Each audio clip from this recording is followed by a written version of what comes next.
Kodu is whatever you want it to be. It just all depends on the person. You start with what you want the game to be about.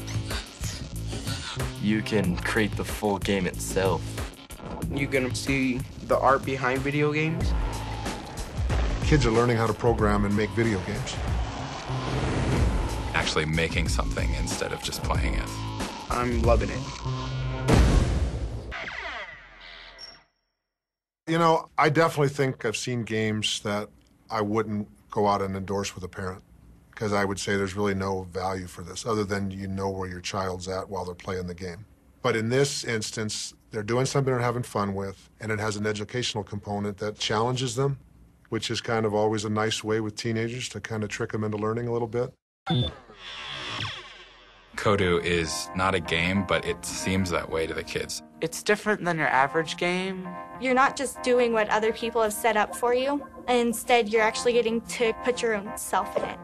It's really basic computer programming, but I think it's more fun for them than it is actual work. We just started with a blank world. The goal is to make it unique, because if your world is just like everyone else's, then there's no point in playing it. There's a lot of detail and thought and imagination that has to go into it. How to structure a game, what different elements they need to think about, user interface. You can be as sophisticated as you want it to be, which is kind of nice. It meets the level of the user. You can pretty much do anything. I haven't found anything you can't do. I just made a jet, and this menu is creating how fast and slow he will go, what he'll be able to do. You can make it shoot, jump, climb things, it can swim. Just whatever you would like. Let's start. This one right here called Survive. So what you're supposed to do is you're supposed to drive around and survive for 3 minutes. It's pretty hard. Creating is a lot of fun, but playing other people's games can be fun. You gain insight, ideas you might never have thought of. Oh, cool. I might want to try that next time.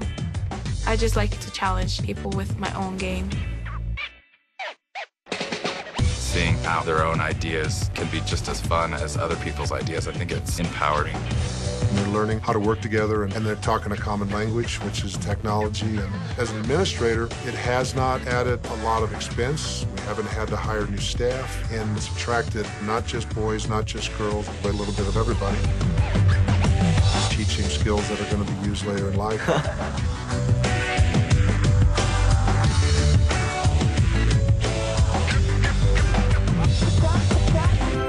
Yeah, I did it. Oh, cool. Now I gotta make another one that's even better.